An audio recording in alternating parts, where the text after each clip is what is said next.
नमस्कार, खबर दोपहर देख रहे हैं आप और आपके साथ मैं हूं ऋषिका। दिल्ली पुलिस ने स्वतंत्रता दिवस से पहले एक बड़े गिरोह का खुलासा किया है। पुलिस ने गिरोह से जुड़े 6 आरोपियों को गिरफ्तार किया है।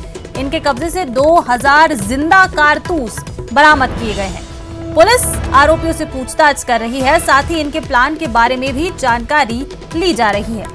पुलिस ने बताया कि आनंद विहार इलाके से 2 बैग के साथ एक सप्लायर को भी गिरफ्तार किया गया है और उससे पूछताछ की तो पूरे गिरोह का खुलासा हो गया। पुलिस ने इस छापेमार कार्रवाई करके 6 आरोपियों को अरेस्ट किया है।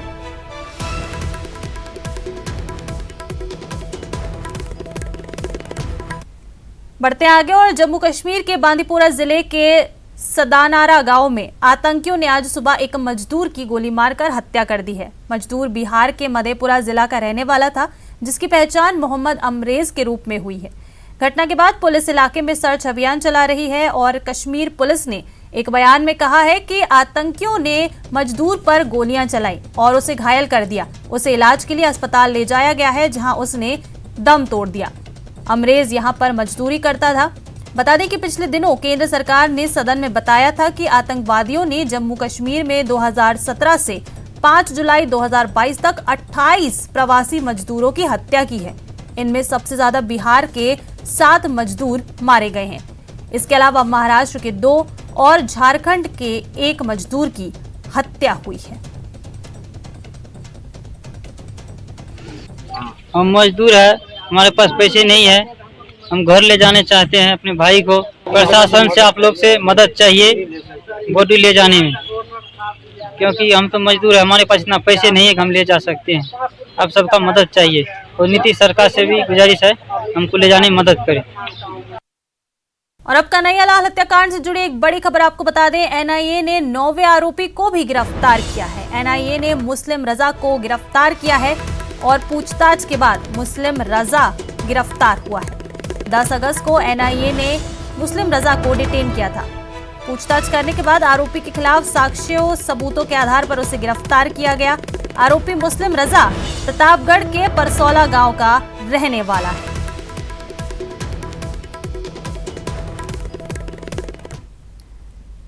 और खाटू श्याम भगदड़ मामले में कांग्रेस विधायक वीरेंद्र सिंह का बड़ा बयान सामने आया है। कांग्रेस विधायक का अपने ही मंत्री पर हमला बोला गया है। मंत्री खचारियावास के बयान पर वीरेंद्र सिंह का हमला है। उन्होंने कहा, अगर मंदिर कमेटी से रिश्तेदारी है तो उसे निभाओ, लेकिन भक्तों की आस्था से खिलवाड़ तो मत करो। अपने स्तर पर दे रहे मंदिर कमेटी को क्लीन चिट।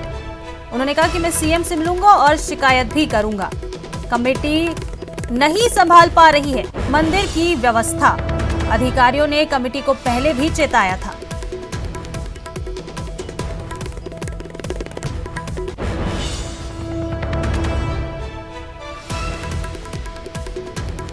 प्रताप सिंह जी ने ये स्टेटमेंट दिया, हमारे क्षेत्र से आते हैं, मेरे बड़े भाई की तरह हैं।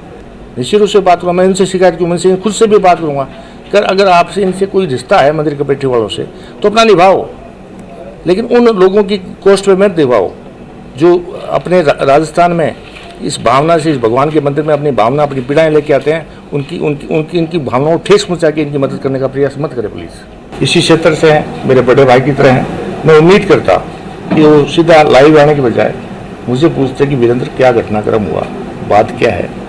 मेरी इतना ही है, उनको अगर संवेदना मांगते से पहले संवेदना व्यक्त करते हैं वो जो 3 लोगों की, जिनमें उनके जिस जिले से वो प्रदेश के जिला अध्यक्ष हैं जयपुर पे, वहाँ की एक महिला की मृत्यु भी यहाँ पे इस घटना में हुई है। जो बाहर की 2 हैं, लेकिन वो भी इंसान है, अपने सगे संबंधी नहीं। आज वो सरकार में मंत्री हैं, आज वो 7 करोड़ की जनता के 30 उन आदमियों में आते हैं जिनके कहे हुए सब कानून होते हैं। जिनकी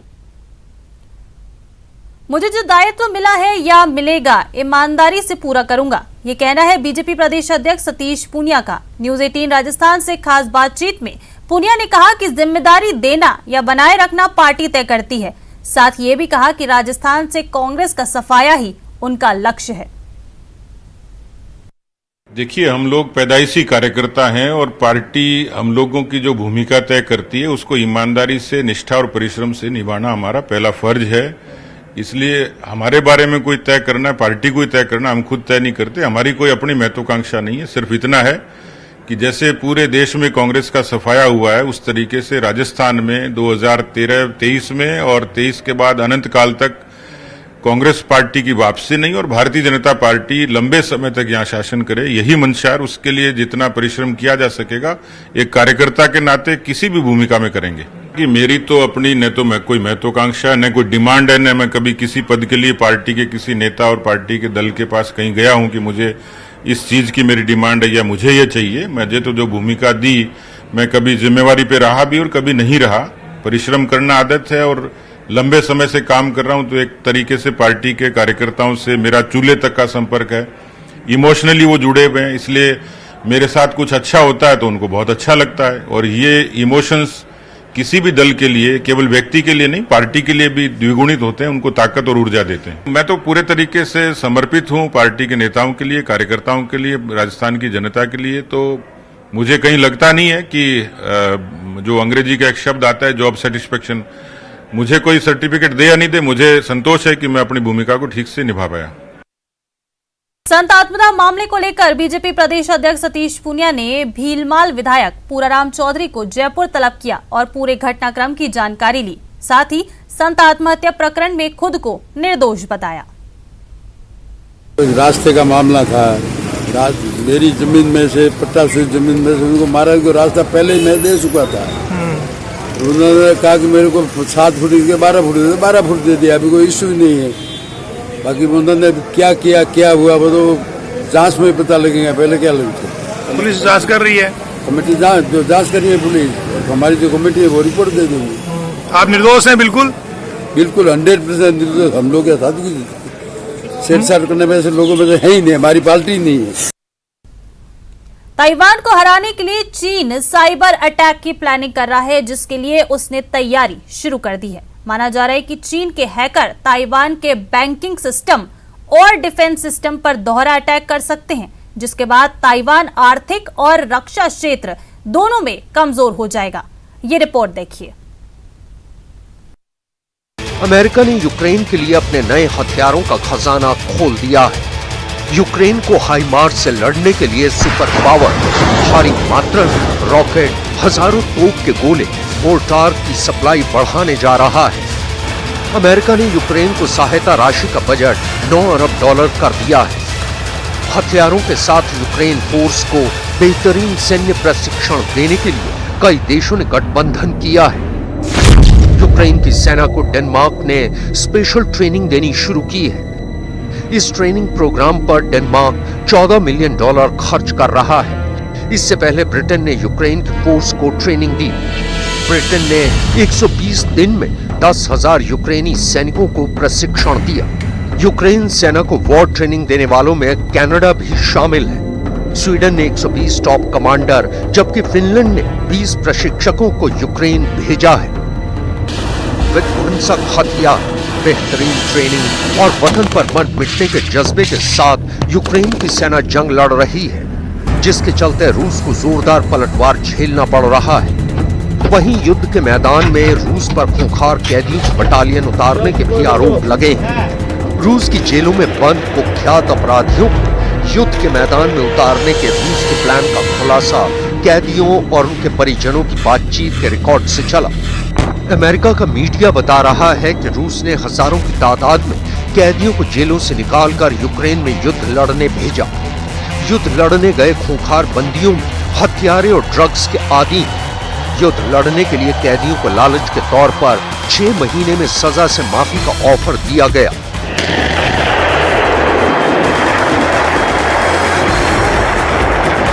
यही नहीं, आरोप है कि रूस ने कैदियों को 1 लाख से लेकर 2 लाख रूबल तक का ऑफर दिया। कैद से आजादी और लाखों रूबल का ऑफर लेने वाले अपराधियों को महज 15 दिन के सैन्य प्रशिक्षण के बाद युद्ध क्षेत्र में उतार दिया गया। जाहिर है, क्रिमिनल बटालियन ज्यादा देर तक जंग के मैदान में टिक नहीं सकी। यूक्रेन के सैनिकों से सीधी लड़ाई में रूस के ये कैदी लड़ाके चारों खाने चित हो गए। इसी वजह से युद्ध में रूस के सैनिकों के मौत के आंकड़े 50,000 तक पहुंच चुके हैं, जैसा कि यूक्रेन की फौज दावा कर रही है।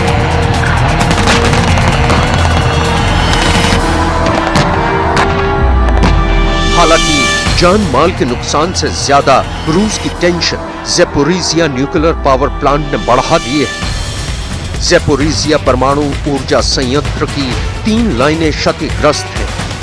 ये लाइनें संयंत्र को यूक्रेन की पावर ग्रिड से जोड़ती हैं। रूस इस सुविधा को अपनी पावर ग्रिड से जोड़ना चाहता है, लेकिन परमाणु पावर प्लांट में रेडिएशन वाले पदार्थ के 174 कंटेनर रखे गए हैं, जो किसी भी हमले के चपेट में आए तो हाहाकार मच जाएगा। फिलहाल ज़ैपोरिज़िया रूस के सैनिकों के हवाले है, लेकिन कितने दिन रहेगा इसकी कोई गारंटी नहीं, क्योंकि पावर प्लांट को हासिल करने की पूरी कोशिश में यूक्रेन फोर्स लगी है।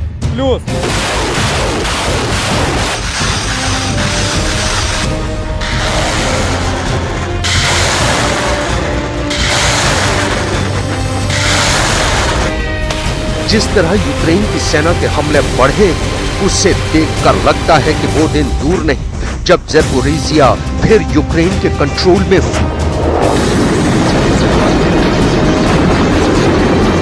देखा जाए तो ज़ेलेंस्की की सेना ने अब लड़ाई की रणनीति पूरी तरह बदल दी है। यूक्रेन अब एक तय समय सीमा के तहत इलाके दर इलाके जीतने के मिशन पर है, जिसके तहत खेरसोन रीजन को दिसंबर 2022 से पहले जीतने का लक्ष्य रखा गया है। वहीं रूस को क्राइमिया से खदेड़ने तक युद्ध लड़ने की ललकार प्रेसिडेंट ज़ेलेंस्की भर चुके हैं। Присутність російських окупантів в Криму – це загроза для усієї Європи і для глобальної стабільності. Не може бути безпечним Чорноморський регіон, поки Крим окупований. क्राइमिया में रूस के एयरबेस को मिसाइल से दहलाने का दावा यूक्रेन की तरफ से हुआ है। हालांकि रूस अभी हमले की जांच की बात कह रहा है, मगर ये नहीं भूलना चाहिए कि क्राइमिया इस पूरे युद्ध का सेंटर स्टेज है। 8 साल पहले क्राइमिया के चलते ही रूस यूक्रेन में आधुनिक दौर का विवाद शुरू हुआ। तो यहाँ रुकेंगे एक छोटे से ब्रेक के लिए, आप बने रहिएगा हमारे साथ।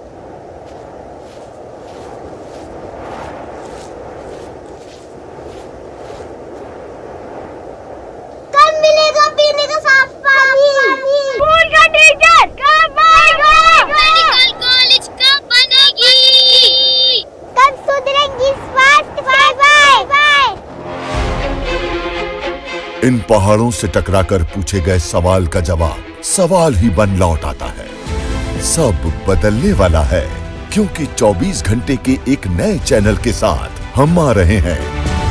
जम्मू, कश्मीर, लद्दाख, हिमाचल के लोगों की आवाज बनकर 15 अगस्त शाम 7 बजे से हमारी पहुंच, आपकी ताकत।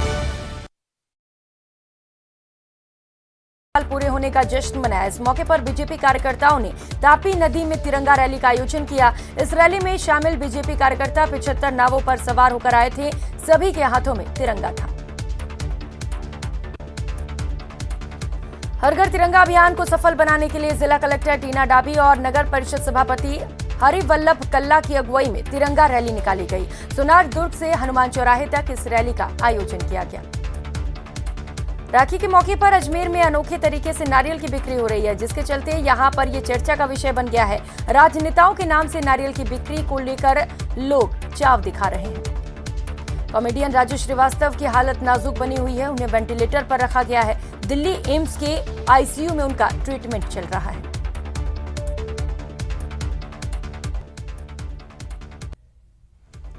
राजस्थान के लिए आज गौरव का क्षण है। संसद के दोनों सदन अब राजस्थान के नेता चलाएंगे। जगदीप धनखड़ ने आज उपराष्ट्रपति पद की शपथ ली।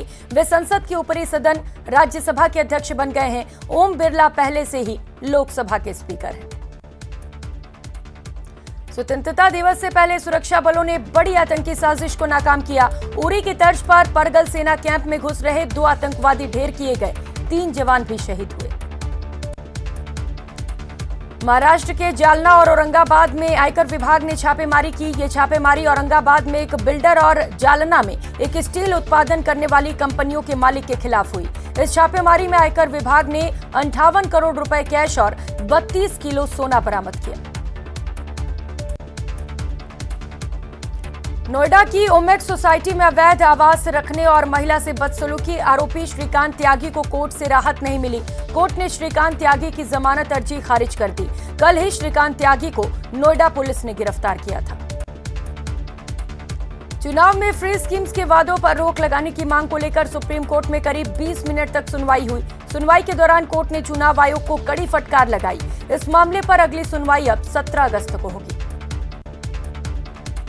Greater mayor Saumya Gurjar commissioner Yagyamitra विवाद मामले में सरकार की न्यायिक जांच में मेयर सौम्या गुर्जर दोषी करार दी गई हैं। जांच कमेटी ने अपनी जांच में 3 पार्षदों को भी दोषी माना है। पश्चिम बंगाल में भ्रष्टाचार के मामले में बीरभूम जिला तृणमूल कांग्रेस अध्यक्ष अनुब्रत मंडल ने सीबीआई ने गिरफ्तार कर लिया है। उन्हें बुधवार सुबह 11 बजे निजाम पैलेस में पेश होने का आदेश दिया गया था। पेशी के बाद उनकी गिरफ्तारी हो गई। सीएम अशोक गहलोत ने राज्य सरकार की स्वास्थ्य बीमा योजना की तारीफ की है। गहलोत ने कहा, हमारी योजनाएं गरीब और मिडिल क्लास को राहत देने वाली है। गहलोत ने कहा कि केंद्र सरकार को हमारी योजनाओं पर रिसर्च करना चाहिए। बिहार कैबिनेट का विस्तार 15 अगस्त यानी स्वतंत्रता दिवस के बाद होगा। सीएम नीतीश कुमार ने कहा है कि बिहार मंत्रिमंडल का विस्तार संभवतः 16 अगस्त को हो सकता है।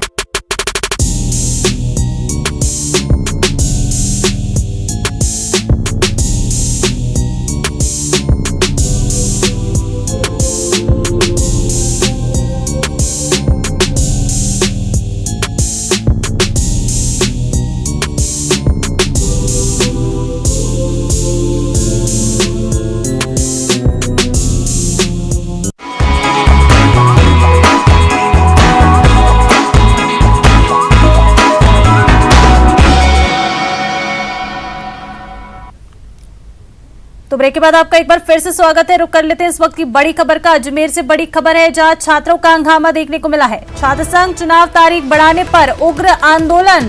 पूर्व छात्र संघ अध्यक्षों की अगुवाई में प्रदर्शन किया जा रहा है। कुलपति सचिवालय के बाहर अर्धनग्न होकर किया प्रदर्शन। अजमेर से ये बड़ी खबर आपको बता रहे हैं, जहां छात्र संघ चुनाव से पहले ही छात्रों का हंगामा देखने को मिला है। छात्रों का अर्धनग्न होकर उग्र प्रदर्शन किया जा रहा है। बता दें कि पूर्व छात्र संघ अध्यक्षों की अगुवाई में यह प्रदर्शन किया जा रहा है और मांग है छात्र संघ चुनाव की तारीख बढ़ाई जाए।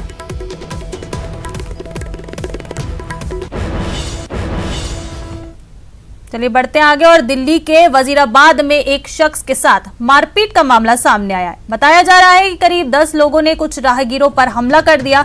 हमले में 2 लोग घायल हो गए, जिन्हें इलाज के लिए अस्पताल में भर्ती कराया गया है। इस दौरान उन्होंने 2 बाइकों को भी क्षतिग्रस्त कर दिया।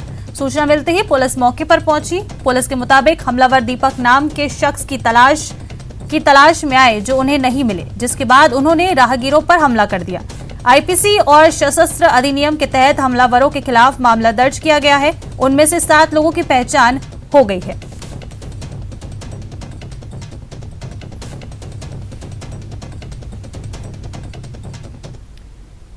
और गुजरात के सूरत में उकाई बांध का पानी छोड़े जाने के बाद तापी नदी का जलस्तर काफी बढ़ गया है। उकाई बांध से लगभग 1,83,000 क्यूसेक पानी छोड़ा गया है।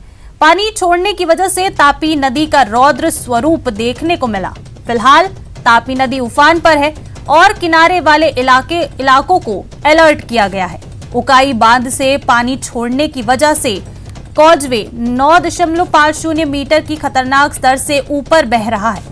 बता दें कि खतरे की सतह 6 वर्ग मीटर है और अब 3.50 वर्ग मीटर से ऊपर पानी बह रहा है।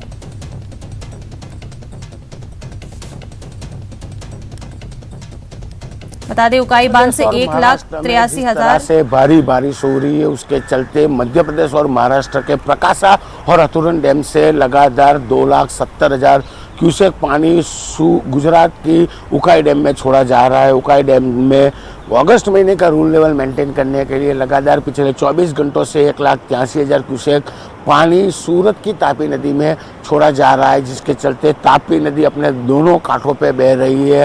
रुद्र स्वरूप तापी नदी का देखने को मिल रहा है। सीजन में ये दूसरी बार ये दृश्य लोगों को देखने को मिल रहा है। लगातार जिस तरह से भारी बारिश की हवामान विभाग ने आगाही की है, जिसके चलते गुजरात के सूरत का कलेक्टर का डिपार्टमेंट हो या नगर निगम का डिपार्टमेंट हो, लगातार बारिश और उकाई डैम और खास करके उकाई डैम के ऊपर आए हुए प्रकाशा और हथुरन डैम से जिस तरह से पानी छोड़ा जा रहा है, उस पर लगातार मॉनिटरिंग किया जा रहा है। हालांकि उकाई डैम से सूरत के बीच में 70 किलोमीटर के कैक विस्तार में करीबन 22 गांव ऐसे हैं जिनको अलर्ट किया गया है। सूरत के तापी नदी तट में आए जम्मू कश्मीर में श्रावण पूर्णिमा के अवसर पर अमरनाथ पवित्र गुफा में आरती की गई।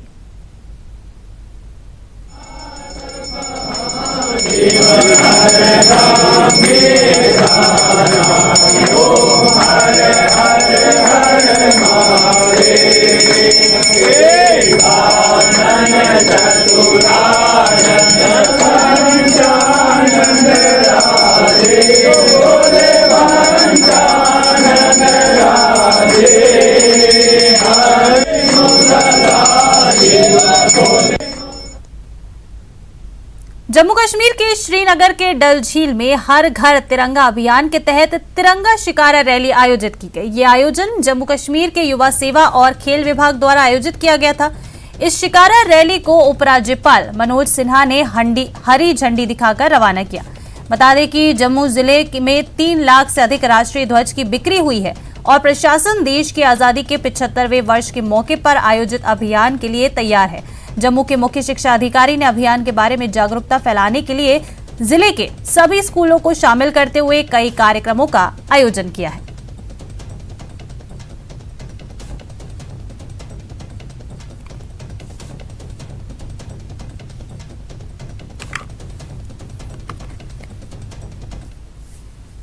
तो चलिए फिलहाल इतना ही, मुझे दीजिए अब इजाजत, नमस्कार।